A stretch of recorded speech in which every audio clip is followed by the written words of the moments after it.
vamos a hablar del perdón. Esta parábola muy interesante. Pero a manera introductoria, quiero pedirle que oremos para que Dios nos hable esta mañana, porque cuando el tema es el perdón, que decimos, esa ya me la sé, ¿verdad? A veces cuando ya sabemos algo, podemos tener la tentación de decir, bueno, esa lección ya la sé, entonces hoy no me toca poner atención. Yo soy un campeón perdonando, o qué sé yo, pero yo quiero discutir la forma de hacerlo sin ser víctima, ¿verdad? Eso quiero hacer esta mañana. Por cierto, a aquellos que les interesa el mundial, ya Francia ganó 4-2, ¿verdad? Así que para los que le iban a Francia, felicitaciones. Para los que no iban a Croacia, lo siento. Pero la Biblia dice, estad siempre gozosos. ¿Ok? Entonces vamos a estar gozosos. Cierre sus ojos y pídale a Dios que le hable esta mañana. Que le hable a través de mis palabras, que le hable a través de la escritura, a través de las imágenes que va usted a ver en las pantallas. Pídale a Dios que Él le hable, porque usted necesita esta charla, usted necesita escuchar esta charla. Dios, háblanos esta mañana en el nombre de tu Hijo amado.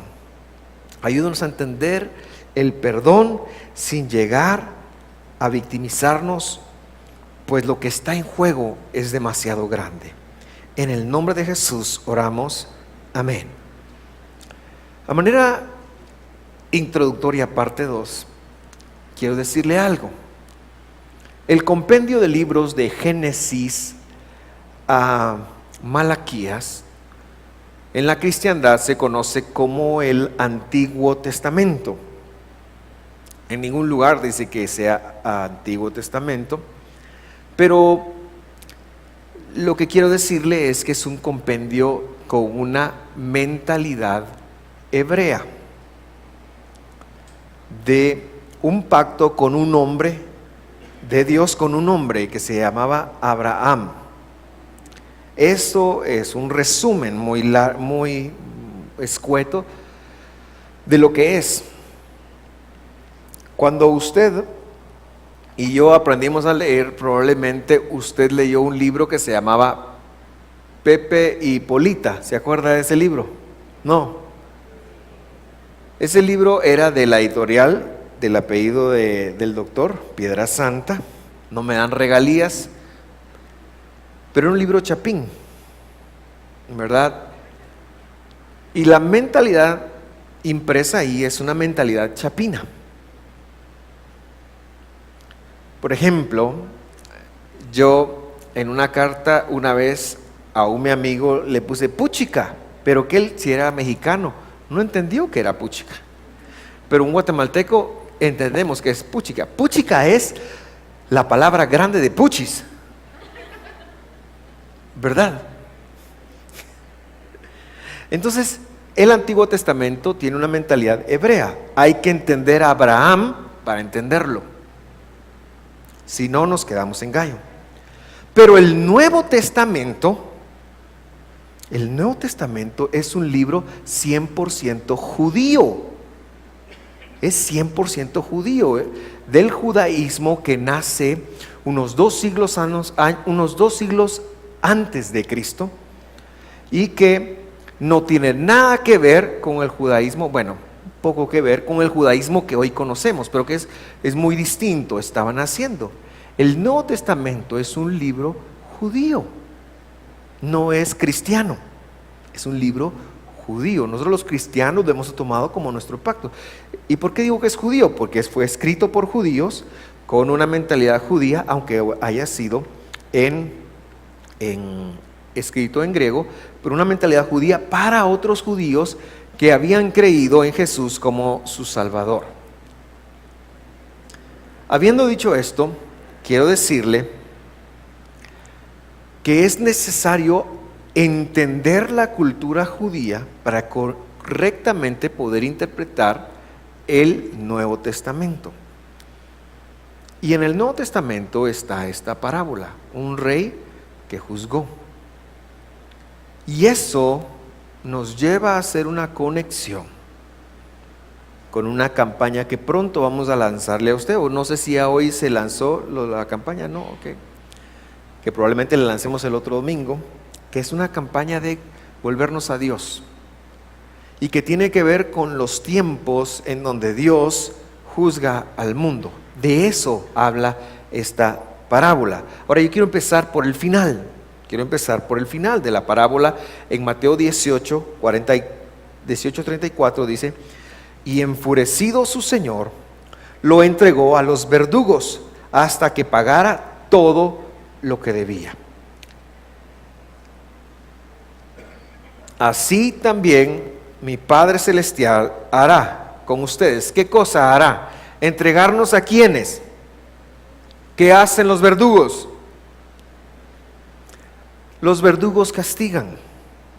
Lo que pasa es que no nos quitan la vida, pero el que te quitó el lugar en el bus y te cayó mal es tu verdugo. El que te mentó la madre y te cayó mal es tu verdugo. A veces el cónyuge, cuando se pone sus moños, es tu verdugo. Sí, ¿verdad? Y tenemos verdugos todo el tiempo. A la gente que nos trae incomodidad, que nos trae castigo, dice aquí que Él, si no perdonamos de corazón cada uno a nuestro hermano, Él hará que nos vengan estos verdugos. Esto es una forma muy interesante de interpretar lo que está pasando, porque usted sabe que existe un día al año, la Escritura nos lo dice, en donde Dios hace cuentas con sus hijos. Usted puede encontrar esto, por ejemplo, en el primer capítulo de Job, en donde dice que llegó ese día donde los hijos de Dios se presentan ante el trono celestial para llevar la información a Dios de cómo se está portando su creación que tiene libre albedrío, es decir, usted y yo. Llegó ese día y usted lo puede ver en el capítulo 1 y en el capítulo 2. No voy a entrar todo en eso, pero existe un tiempo a donde Dios dice lo que nosotros vamos a percibir, a vivir, o a cuántos verdugos nos va a entregar Él durante el próximo año. Esta parábola lo habla en medio de esa mentalidad. Entenderlo fuera de lo que se conoce como el día de la expiación o Yom Kippur es no entenderlo. Por eso se lo digo. ¿Quiere saber más de eso? Ya le dije, cuando usted quiera saber cualquier cosa, me invita a un café y yo se lo explico. Ni siquiera le cobro el café y un paisito o algo así, ¿verdad? Porque tampoco uno es regaladote, ¿verdad? Ok, veamos entonces cuál es el contexto. Pedro se acerca con Jesús y le dice, en el contexto de perdonar, ¿cuántas veces tengo que perdonar a mi hermano? ¿7 veces? ¿Por qué Pedro escoge 7 veces? Porque la creencia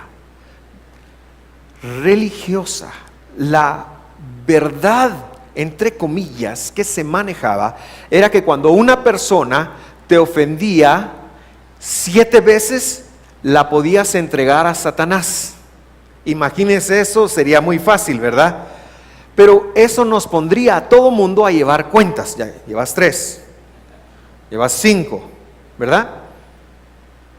Pero era la creencia religiosa, era la interpretación que los sabios de ese tiempo, errónea, dicho sea de paso, pero era la interpretación que los sabios de ese tiempo le habían dado al perdón.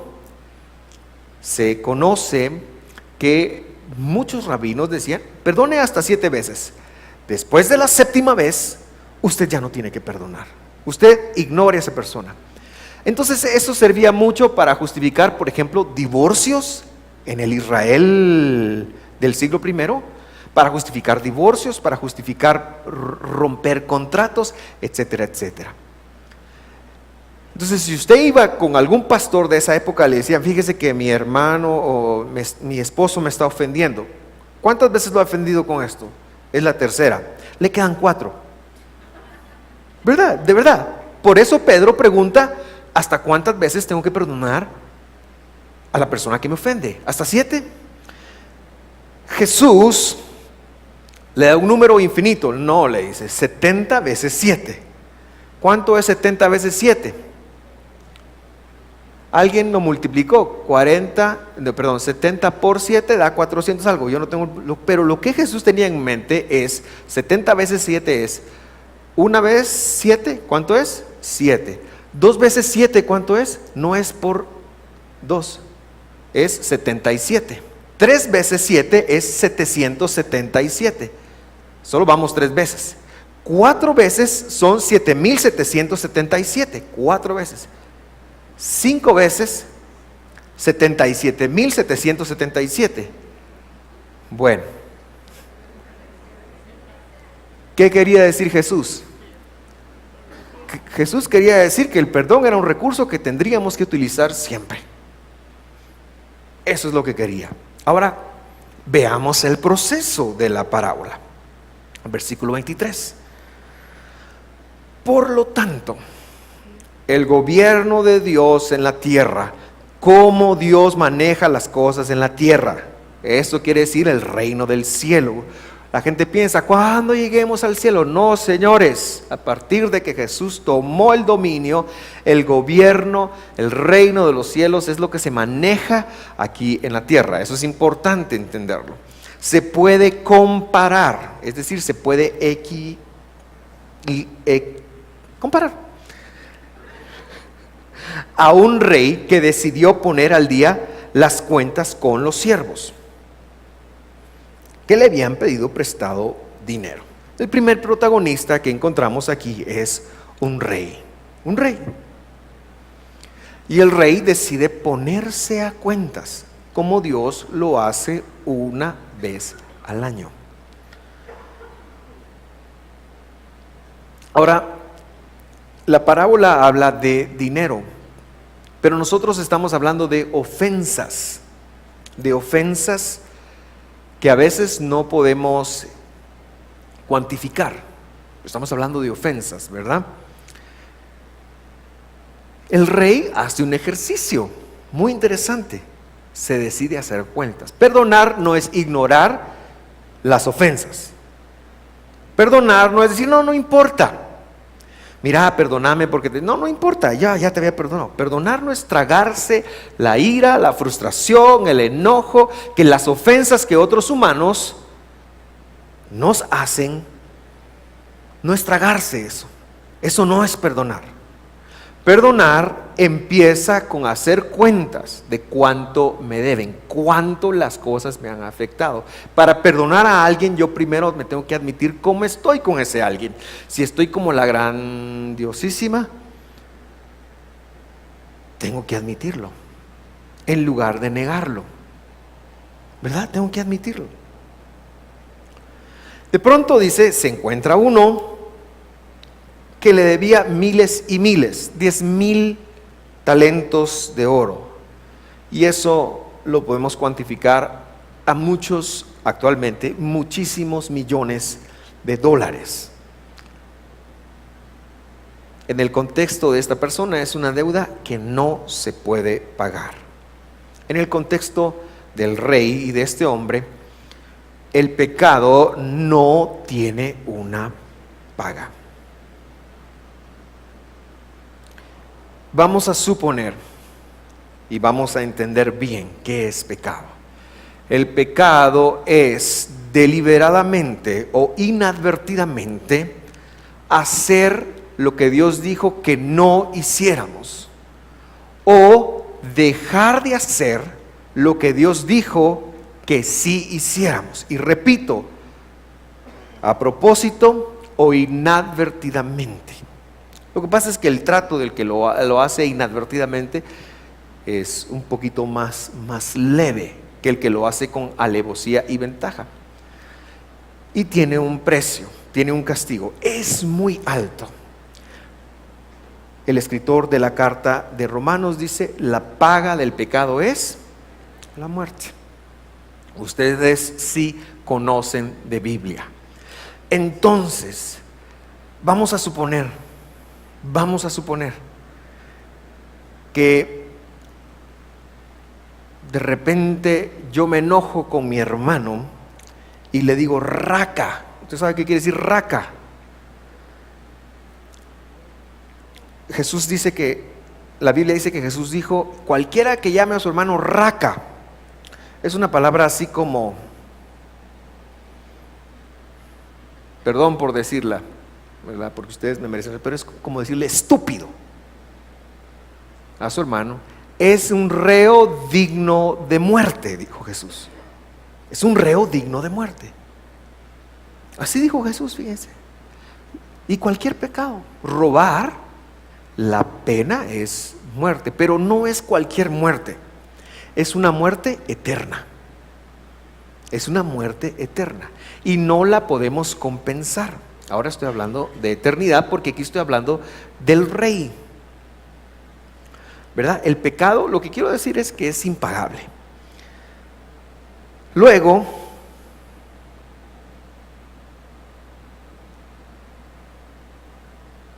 ¿me pueden adelantar? Porque se me desconectó un ratito. Ahí está.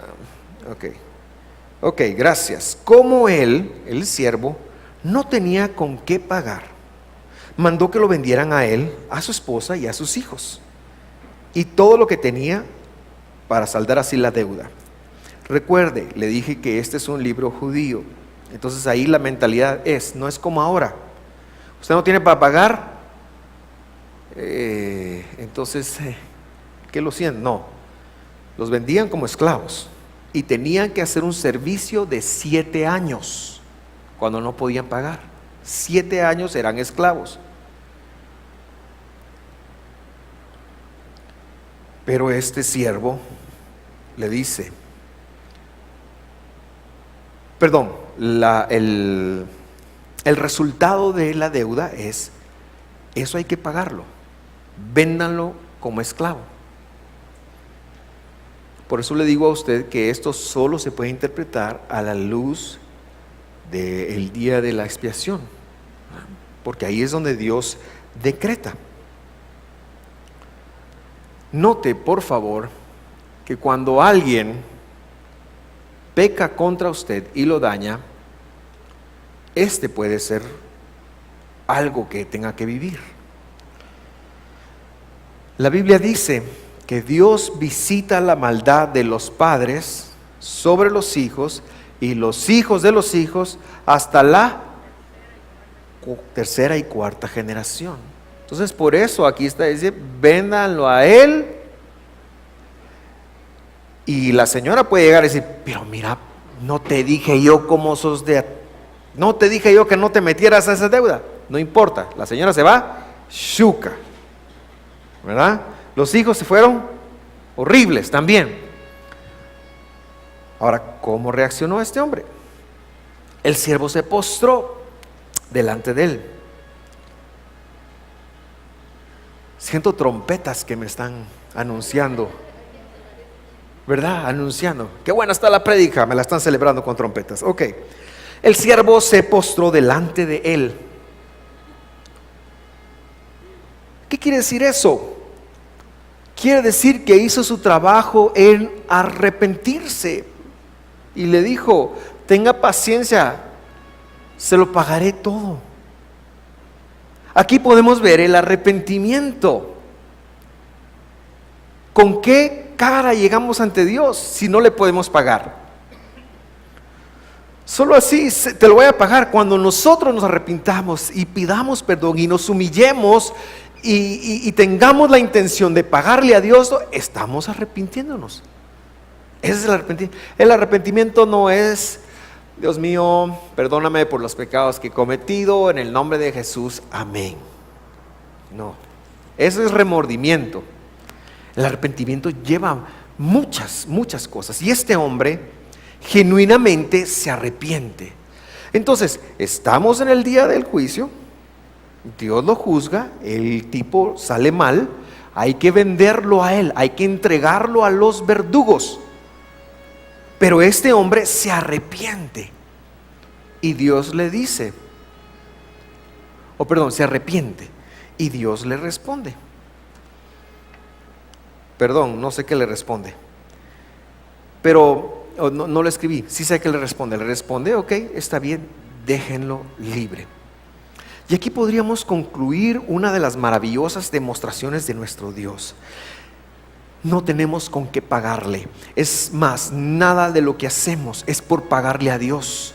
No venimos a la iglesia para pagarle, no ofrendamos para pagarle, no cantamos para pagarle. No, eso no es la razón. No nos estamos ganando el cielo. Si usted tiene la motivación de que cualquier mandamiento que va a cumplir es para ganarse el cielo, para ganarse el perdón, no es así.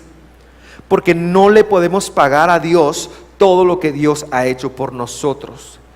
Esta parábola está enseñando, cuando Dios lo suelta, su maravilloso amor. Cuando el rey lo suelta, su maravillosa compasión y bondad. Porque cuando el hombre se vuelve a Dios con un corazón recto, correcto, con la disposición de pagarle todo, eso quiere decir de cambiar, de trascender. Cuando el hombre de verdad se vuelve a Dios, Dios lo perdona y lo suelta, y lo liberta, y lo bendice, y permite que ese hombre que lo debía todo, que debían de vender a su esposa y a sus hijos, ahora es un hombre libre, es un hombre que puede prosperar, es un hombre que puede levantarse, es un hombre que puede trascender.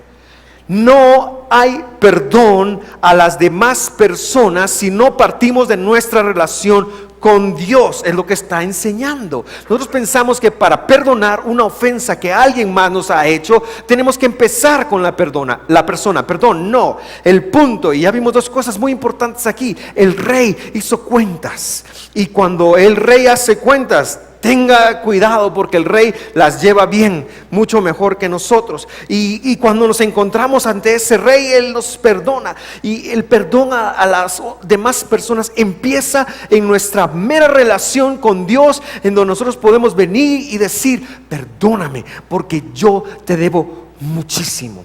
El perdón no empieza con las demás personas, no empieza en llevar cuentas. No, todavía no he llegado ahí. Pero es impresionante. El perdón empieza con Dios. Y el hombre le ruega y Dios lo suelta. Porque Dios es bueno. Dios no quiere que nadie se pierda. Dios no quiere que nadie sufra. Si sufrimos es muchas veces porque no estamos entendiendo de otra manera. Pero Dios no quiere que nadie se sufra, que se victimice, que Dios no quiere. Dios es bueno, Él es perdonador, y el hombre que está dispuesto a pagarlo todo, aunque no lo puede hacer, pero está dispuesto, esa es su disposición, Él lo perdona. Y entonces no hacemos las cosas que hacemos, no guardamos mandamientos o no cumplimos, no buscamos porque se lo paguemos, sino porque estamos tan agradecidos con nuestro Padre. Dios mío, se hizo el sonido aquí atrás. Con nuestro Padre, por eso lo hacemos, por gratitud. Por gratitud. Así que si usted quiere que Dios lo perdone y para eso se va a flagelar, se va a castigar, no. El tema del ayuno no es ese, es entender bien. Hay un chip que cambiar ahí. Pero bueno, pasemos al siervo. Al salir, dice, aquel siervo se encontró con uno de sus compañeros que le debía 100 monedas de plata. Este debía 10,000 talentos, que son, un talento era un quintal de oro. Debía 10,000 quintales de oro. Ahora le debe a un hombre, encontró un hombre que le debía 100 monedas de plata, ni siquiera era oro. Una adivinanza muy sencilla. Cuando yo era niño decía: oro no es, plata no es. El que no adivine, qué pilas tampoco es. Lo agarró por el cuello y comenzó a estrangularlo. Así como ustedes vieron: págame lo que me debes, págame lo que me debes. Este verso presenta cosas muy interesantes. Primero, el protagonista ahora es el siervo, ya no es el rey. Segundo, al salir de su tiempo con Dios, no se puede perdonar sin tener una relación con Dios correctamente, sin estar bien con Dios. Al salir de ese tiempo con Dios, se encontró con alguien que le debía o lo ofendía. Pregunto, qué casualidad, ¿va? ¿O no? ¿Cómo lo ve usted? ¿Cuándo salió del momento más colorado de su vida, del momento más complicado de su vida, al salir, ¡pum! ¡Hey! Aquel me debe 100 bolas. ¿Verdad? ¿Será casualidad eso? No. Dios encontró la manera de enviarle a alguien para ayudarlo y para probarnos que el proceso es un perdón. Cuando una persona llega a tu vida, no lo voy a decir que siempre, pero algunas veces, y te ofende o te debe, es para que tú tomes conciencia de cuánto tú le has hecho a Dios. Porque se nos olvida la gratitud. Se nos olvida vivir agradecidos con Dios, porque cambia la circunstancia. Salimos del momento con Dios, nos dimos perdonados. Bendito sea tu nombre. E inmediatamente algo pasa en nuestras mentes que cambia lo que está pasando y nos perdemos. Y allá afuera va a haber gente que nos debe. Así que muchas de las personas que te ofenden, que te deben, son enviados por Dios para que no se te olvide cuánto Dios te ha perdonado. La tercera cosa que quiero que usted tome nota es que este hombre no se sentó a hacer cuentas. Él sabía que le debía. Quiere decir que él tenía una idea preconcebida de lo que le debían. Mire, cuando alguien le hace una ofensa a usted, X ofensa, vamos a decir que usted va en el tráfico, para no poner una tan personal, ¿verdad? Usted va en el tráfico y de repente alguien le tira al carro.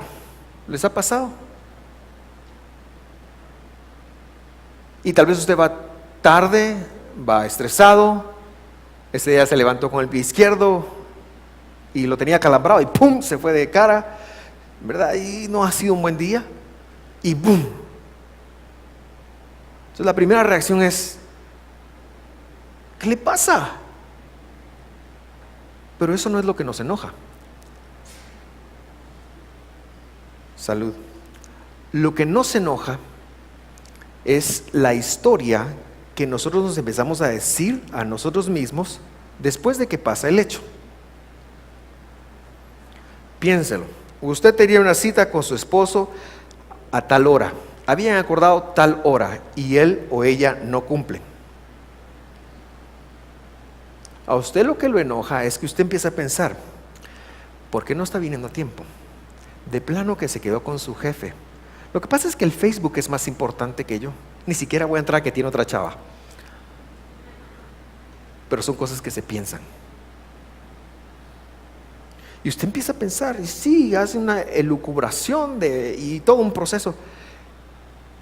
Cuando aquel se aparece, que se le pinchó la llanta, usted ya está bien feliz. Es que mira, y el otro tiene sus propios problemas. Tiene sus propios, él está pensando, sí, ahí no hay comprensión. Yo hoy sí, se me quedé sin carga, me quedé sin saldo, me quedé sin no sé qué, y la otra lo ve así. ¿Y por qué no me llamaste? ¿Acaso tengo saldo? Pues porque si vos no te gastaras tanto, no tendría. Lo que nos enoja es la historia que creamos en la mente.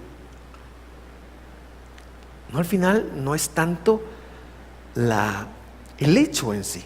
sino la historia que nos hemos estado diciendo a nosotros mismos. Bueno, eso fue lo que le enojó a este cuate y actuó reactivamente. ¡Págame! ¡Págame! O sea, él se fue a ser juez de una vez.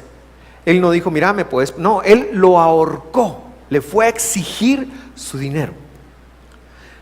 Entonces tenga en mente que Dios nos perdona mucho, que venimos de una relación con Dios donde domingo a domingo, cada día que lo busquemos, le recomiendo a usted hacer un ejercicio de confesarle al Señor sus pecados todos los días con el propósito de cambiar. ¿Qué ejercicio más importante? Yo se lo recomiendo mucho. Se va a evitar muchos problemas. Venimos de ese momento con Dios y ¡pum!, nos encontramos con alguien y nos tomamos la justicia por nuestras propias manos. Sigamos leyendo. Su compañero se postró delante de él. Ten paciencia conmigo, le rogó, y te lo pagaré. Pero él se negó. Más bien fue y lo hizo meter en la cárcel hasta que pagara la deuda. ¿En cuál cárcel metemos nosotros a las personas que nos ofenden? Las metemos. En nuestro corazón hay un templo, que puede ser el templo del Espíritu Santo o puede ser la cárcel de muchas personas. Pregunto, ¿qué tiene usted? ¿Cárcel o templo? Solo puede tener uno de los dos. Solo puede tener uno de los dos, cárcel o templo. La Biblia nos pide y Dios nos pide que nosotros hagamos el esfuerzo por construir. El propósito en la vida es construir un santuario a donde Dios venga a morar, para que nosotros, siendo seres físicos y espirituales, podamos darle a Dios una proyección a su creación. Eso es el propósito de cada uno. Lo que pasa es que cada quien lo tiene que hacer con sus dones, con sus talentos y con el llamado específico que Dios le ha hecho. Pero ese es el propósito del ser humano, que nosotros podamos construir un santuario en nuestra vida donde Dios se pueda proyectar a lo que nos rodea a nosotros, porque nosotros somos seres físicos y espirituales. Dios solo es espiritual. Entonces, o construimos una cárcel, y puede no ser ni siquiera con enojo, a veces puede ser con ¿qué me importa? Pero está en la cárcel. A veces puede ser sí, con enojo, ¿verdad? Todo el día hasta refunfuñando, y a veces puede ser con despecho, o puede ser con ignorar, como usted quiera. Pero estamos construyendo una cárcel y no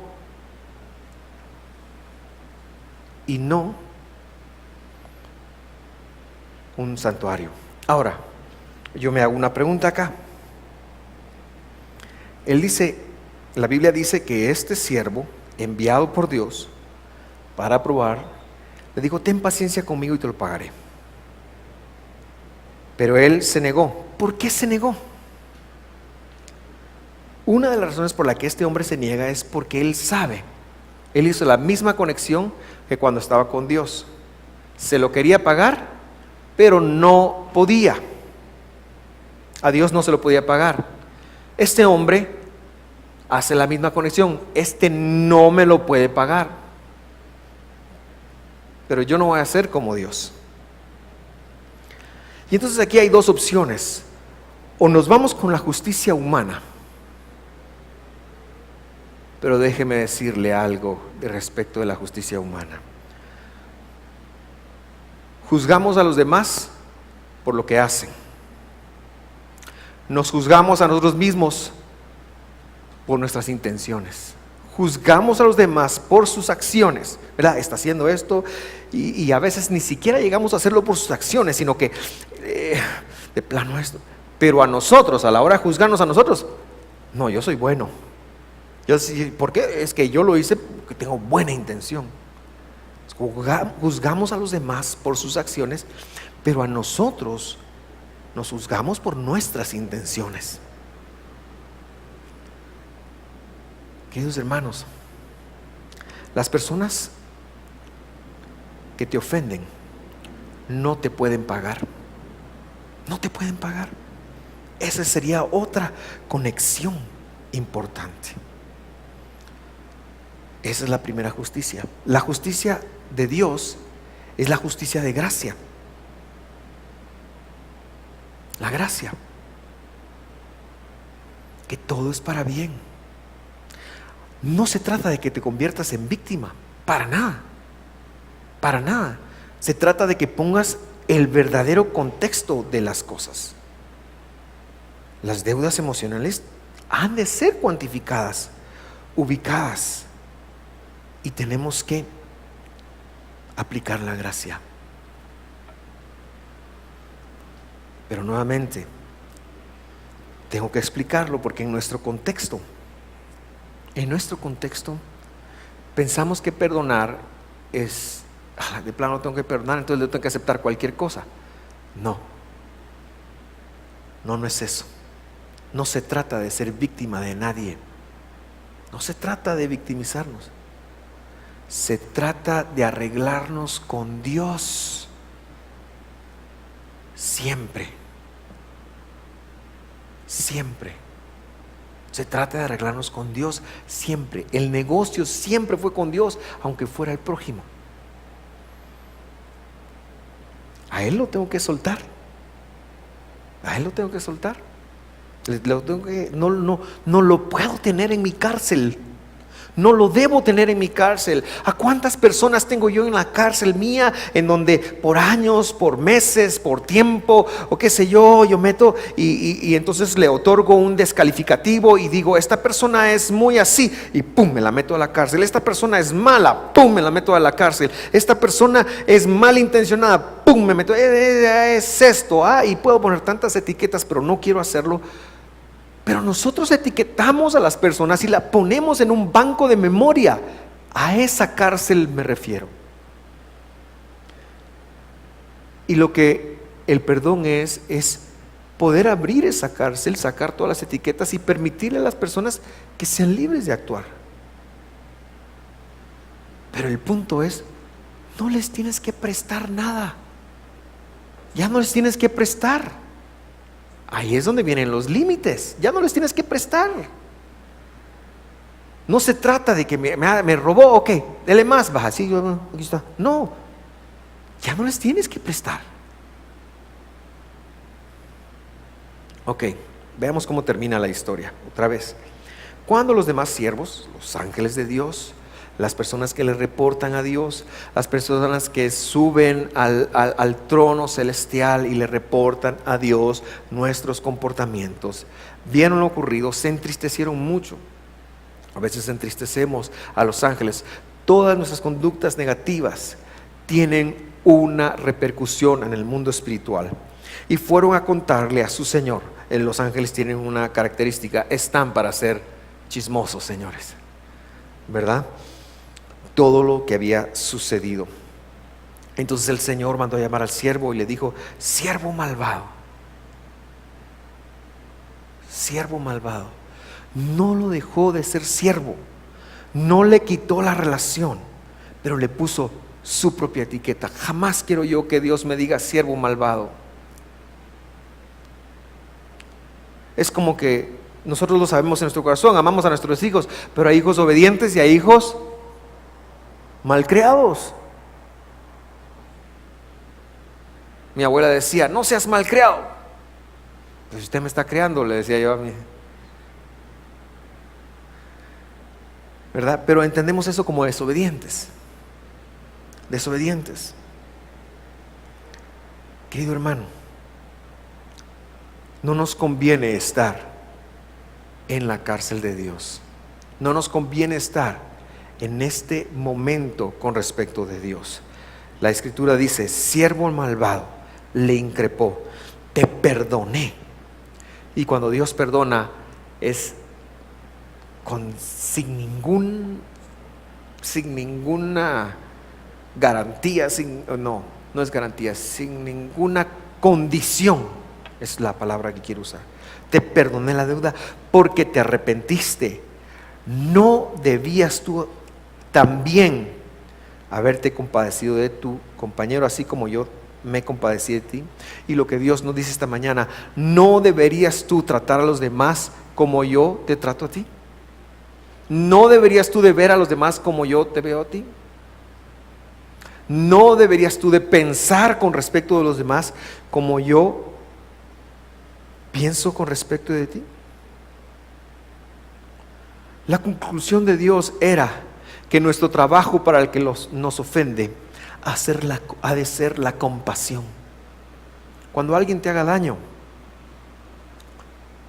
te voy a decir cuál es el proceso que se gesta ahí. Cuando alguien te hace daño,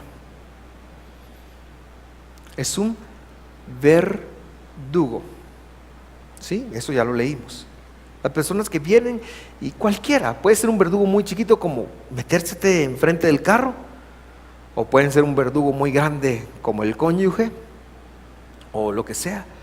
Pero las personas que te hacen daño son verdugos. Ok. Pero no son los autores intelectuales del sufrimiento que estás viendo. No son los autores intelectuales. Los verdugos son muy interesantes. ¿Por qué los escogen para llegar a nuestra vida y ocasionar dolor? Los escogen porque tienen un pecado, o 2 pecados, o 3 pecados. Tienen un pecado. Por ejemplo, a Faraón lo escogieron porque Faraón tenía un pecado. Y entonces, como no se arrepienten de ese pecado, los escogen para ser verdugos. Ahora, después de que sea tu verdugo, ahora va a tener 2 pecados: el que no ha limpiado y el pecado de haberte hecho daño. No va a quedar impune. Pero la paga del pecado es muerte. Entonces, los que te ofenden realmente sí son pobres. Sí son pobres. La persona que te ofende se está poniendo en una posición de ser destruido.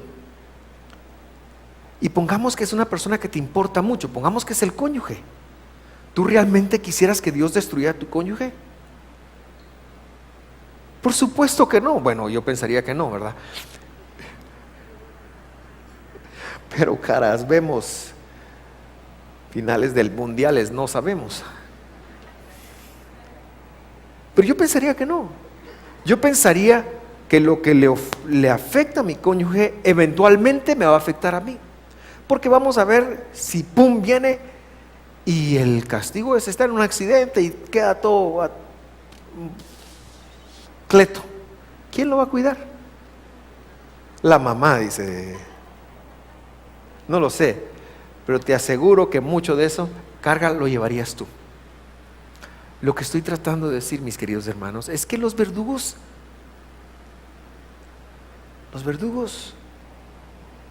vienen, no son un fin en sí mismo, no son,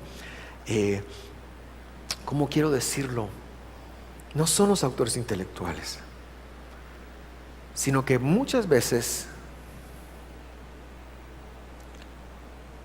el Señor le dijo: entréguenlo a los verdugos. Dios es bueno, nunca va a hacer algo para dañarte,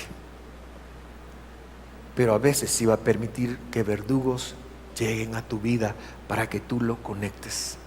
Dios es bueno, no tiene necesidad de hacerte daño, de mandarte nada malo. No, todo lo que Dios hace es para bien. Pero aún los verdugos, a los que nos entregan, es porque entonces, si queremos jugar así, vamos a tener que pagar. Hermanos, tener cárcel es un muy mal negocio. Tener un corazón perdonador es un bien muy grande que nos hacemos a nosotros mismos. Eso ya lo leímos. Así también mi Padre Celestial hará con ustedes si no perdonan de corazón cada uno a su hermano. Ok, ¿qué tienes tú? ¿Qué tienes tú? Pongámoslo todo en contexto. Este es un tiempo en donde Dios está actuando como juez, porque esa es una de los atributos de Dios. Porque Dios nos ama tanto que no va a permitir que nosotros quedemos sin corregir lo que tenemos que corregir. Y entonces Él nos escucha nuestros pecados, nos escucha nos escucha, ve nuestros fallos, escucha nuestro arrepentimiento y nos otorga perdón. Pero ahora quiere que nos acordemos de ese perdón para llevarlo a los demás. Cuando Jesús está en el madero, está colgado. Él está sufriendo un dolor indescriptible. Si nunca ha visto la pasión del Cristo, debe verla una vez en la vida por lo menos, porque eso ayudaría un poco a entender lo que Él está viviendo. Pero Él está muy mal. Y el escenario que tiene es: su mamá está llorando, sus discípulos lo abandonaron, los religiosos de ese entonces se están burlando, los romanos lo están fastidiando. Por si fuera poco, la compañía de al lado tampoco es muy buena. 2 ladrones están crucificados con Él. No sé si usted alguna vez ha estado en una situación así, estoy seguro que no, pero Él estaba en una situación indescriptible. Y cuando Él hace un análisis de todo lo que está ocurriendo alrededor de Él, Él llega a una conclusión y hace una oración. ¿Recuerda usted la oración? Él le dice: Padre, perdónalos. Perdónalos. Ahora yo le voy a decir algo de Jesús. Ninguno de nosotros es una víctima 100% inocentes. Pero Jesús sí lo era. No hubo pecado en Él, jamás.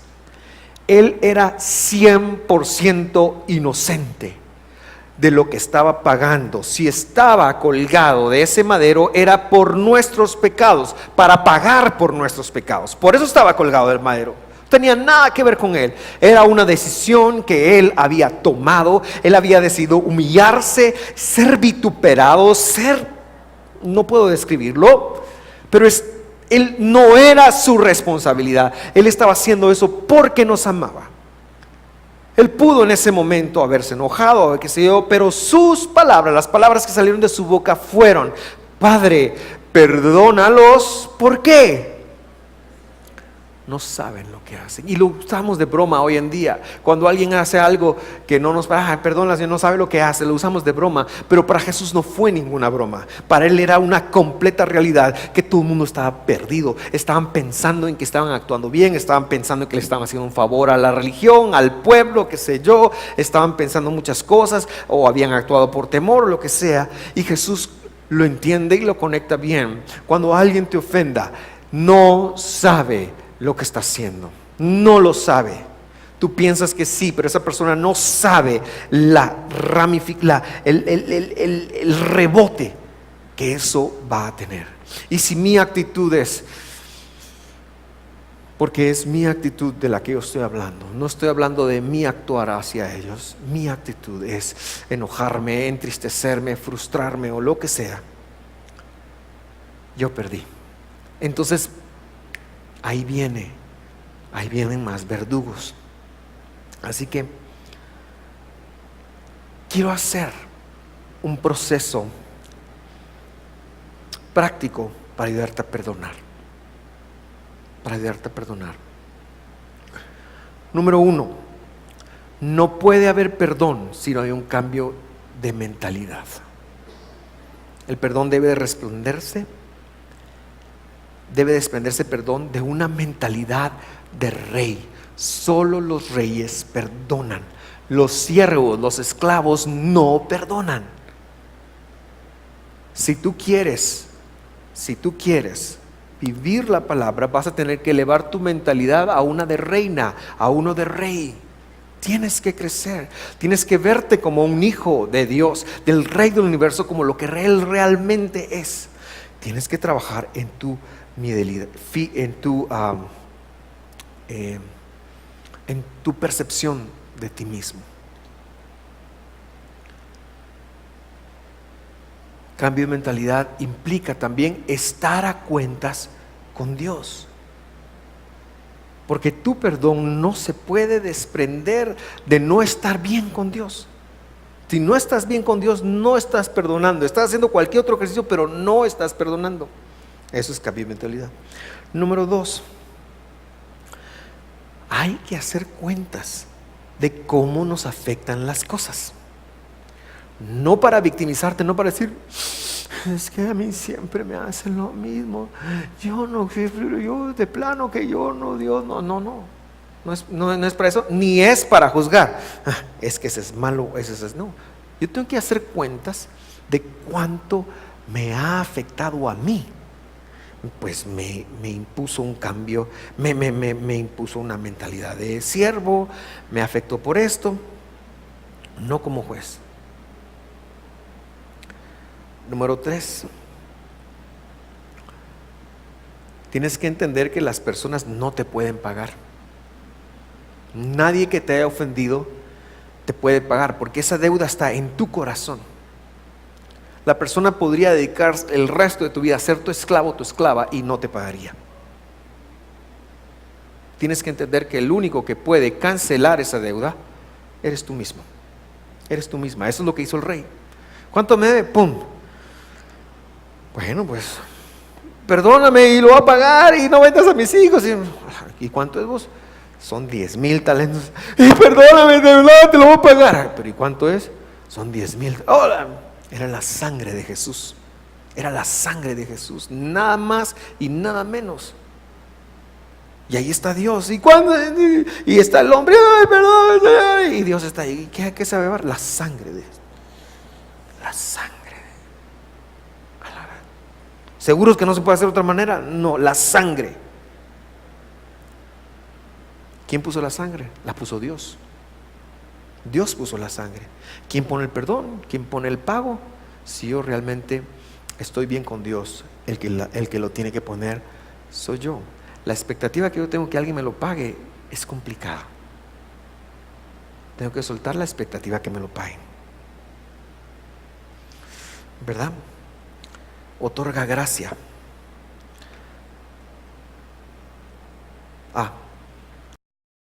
¿Qué pasa si no te han pedido perdón? Es que yo necesito que me pida perdón. Tienes que soltar eso, hermano. Tienes que soltar eso. Porque si te lo piden, bueno, pero igual no cambia nada. Y si no te lo piden, pues todo el tiempo estás así como, ¿verdad? Aunque no te piden, trabaja en decir, bueno, yo la voy a soltar. Número 4, suelta la deuda. Otorga gracia. Lo que te deben son 100 pesos comparado con lo que tú debías. Entonces todo eso que ya te lo gastaste, te lo dieron a ti, de ese buen tesoro, tú sí puedes perdonar, tú sí puedes soltar, tú sí puedes estar en paz, tú sí puedes. ¿Por qué? A veces pensamos, es que no le puedo porque eso me dolió mucho, me hirió mucho. Sí, eso es pensar como esclavo. Pero es sacar de vista todo lo que Dios te ha dado a ti. Y es que tú no vas a perdonar por lo que la persona te dé o no te dé. Tú vas a perdonar por lo que Dios ya te dio. El poder de Dios, el poder del Espíritu Santo ya está en ti. Entonces tú vas a perdonar por eso. Tú vas a soltar por eso, porque Dios ya te capacitó a ti, te dio un gran poder, una habilidad. Ya Dios puso todo en ti. Porque cuando tú llegaste con la deuda, Él dijo, ok, te lo perdono todo. Lo que estoy tratando de decir es que los 10,000 quintales de oro te los dieron, pues. Entonces sí tienes para pagar 100 pesos. Y número 5, no tienes que ser víctima de nadie. No tienes que ser víctima de nadie. Ponlo en el contexto correcto. Todas las personas que vienen a tu vida y te ofenden son mensajeros, son verdugos. Hay que empezarlos a ver así. Tenle compasión al verdugo, pero arréglate con a quien sí le debes. Este siervo tenía que regresar con el rey y arreglarse más todavía. Probablemente tenía otra deuda. Arréglate, porque si no te van a seguir mandando verdugos.